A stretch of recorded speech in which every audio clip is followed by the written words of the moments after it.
وَرَتِّلِ الْقُرْآنَ تَرْتِيلًا۔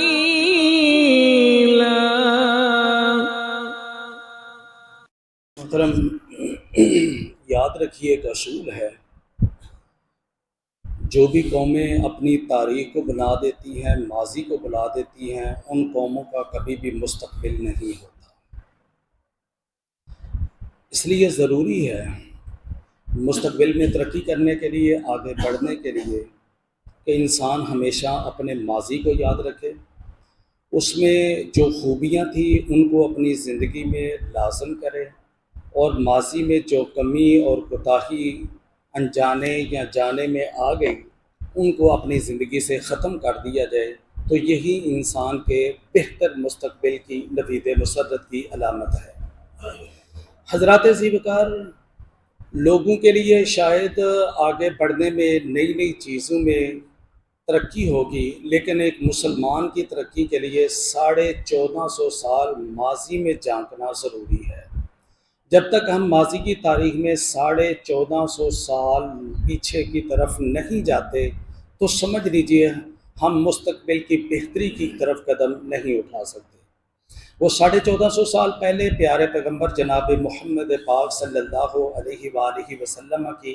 حیات طیبہ، آپ صلی اللہ علیہ وسلم کے صحابہ اکرام کے وہ مبارک ادوار ہیں، انہی کے اندر ہمارے لیے مشعل راہ اور زندگی کے بہترین نمونہ موجود ہے۔ انہی میں سے آج کی تاریخ کی اہمیت کے مطابق آج ہمارے ہاں 17 رمضان المبارک ہے۔ بھائیو، یہی تو وہ دن تھا جب پیارے پیغمبر محمد پاک صلی اللہ علیہ وسلم اپنے صحابہ اکرام کی ایک جمعیت کو لے کر، جو کہ 313 کے اوپر مشتمل تھی، آپ صلی اللہ علیہ وسلم مدینہ پاک کو چھوڑ کر وہ کھلے میدان میں آن پہنچے تھے۔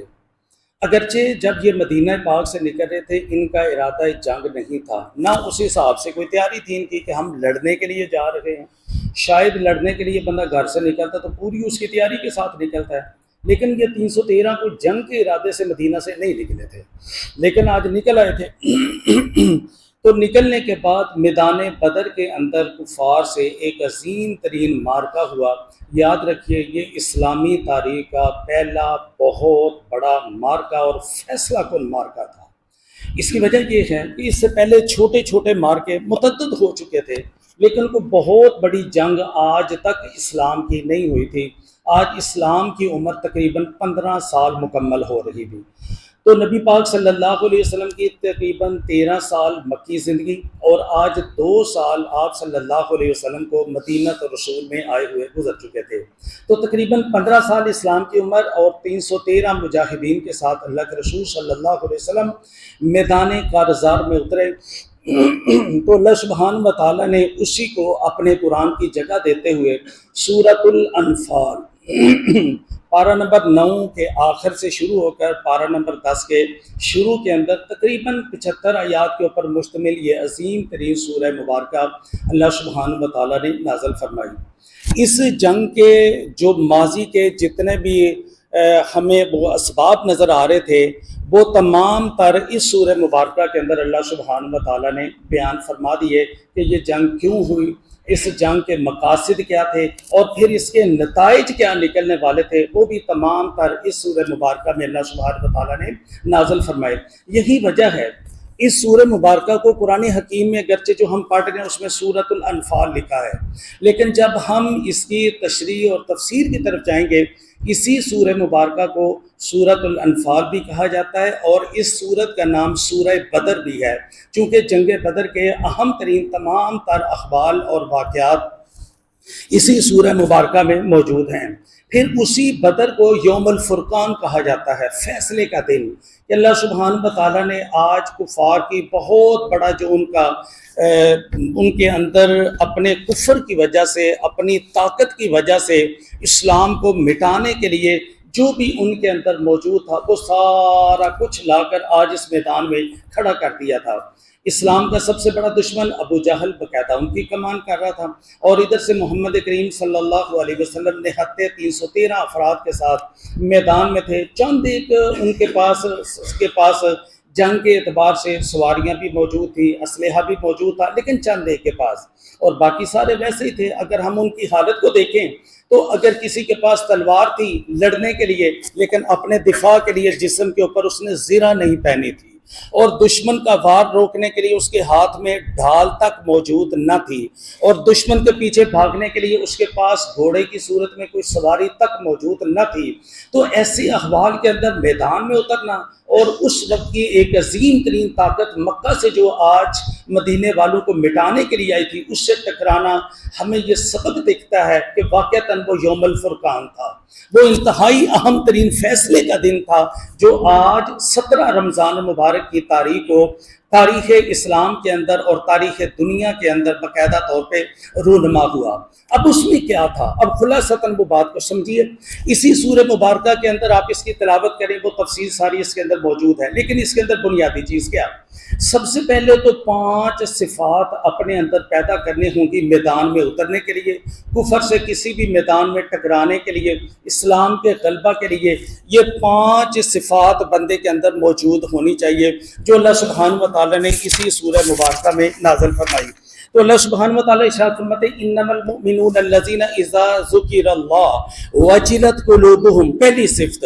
کہ ان کے اندر اللہ کا خوف اور ڈر موجود ہونا چاہیے۔ جس کے اندر اللہ کا خوف اور ڈر نہیں ہے وہ کفر کا مقابلہ نہیں کر سکتا، وہ اسلام کی ترویج کے لیے، اسلام کی نشاط ثانیہ کے لیے، اس کی ترقی کے لیے وہ بندہ آگے نہیں بڑھ سکتا جس کے اندر اللہ کا خوف اور ڈر موجود نہ ہو۔ بنیادی چیز ہے رب کا خوف دل کے اندر موجود ہونا چاہیے۔ وَإِذَا تُلِيَتْ عَلَيْهِمْ آيَاتُهُ زَادَتْهُمْ ایمانا، تلاوت قرآن ان کی زندگی کا ایک منشور ہونا چاہیے، وہ زندگی کا ایک لازمی جزء اور حصہ ہونا چاہیے۔ ہماری طرح جیسے اللہ ماشاءاللہ ہمارا معمول ہے، اور رمضان مبارک کے اندر ماشاءاللہ تلاوت قرآن کا ایک شوق اور جذبہ، لیکن جیسے ہی رمضان گزرتا ہے تو تلاوت بھی ساتھ ہی ختم ہو جاتی ہے۔ نہیں، ایسا نہیں ہونا چاہیے، یہ مومنوں کا شیوا نہیں ہے۔ وَإِذَا تُلِيَتْ عَلَيْهِمْ آيَاتُهُ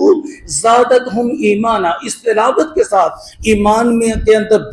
بڑھوتری آنی چاہیے، ایمان کو ایک نئی زندگی اور نئی روح ملنی چاہیے۔ وَعَلَىٰ رَبِّهِمْ يَتَوَكَّلُونَ، اور تیسری نشانی ان کا ہر چیز کے اوپر اعتماد اور توکل کے حوالے سے وہ صرف رب کے اوپر ہونا چاہیے، اس کے علاوہ اپنی تلواروں کے اوپر، اپنے اسلحہ کے اوپر، اپنے زور بازو کے اوپر، اپنی سمجھ اور اپنی پلاننگ کے اوپر، منصوبہ بندی کے اوپر بندے کا توکل اور بھروسہ نہیں ہونا چاہیے۔ یہ سارا کچھ کرنا چاہیے، یہ غلط نہیں ہے، یہ توکل کے منافی نہیں ہے۔ یہ سارے انتظام ہونے کے بعد پھر ان انتظامات کو استعمال کرنے اور اس کے نتائج کے ملنے کے حوالے سے بھروسہ رب کی ذات پہ ہونا چاہیے۔ اللہ چاہیں گے، اللہ کی مرضی ہوگی، اللہ کی مدد اور نصرت ہوگی تو یہ ساری چیزیں میں بروئے کار لاؤں گا، تو اس کے بعد مجھے نتائج اور فوائد حاصل ہوں گے، وگرنہ ممکن نہیں ہے۔ اور چوتھی نشانی الذین یقیمون الصلاۃ، وہ باقاعدگی سے نماز قائم کرتے ہیں، یہ نہیں ہے کبھی 2 پڑھ لی، کبھی 3 پڑھ لی،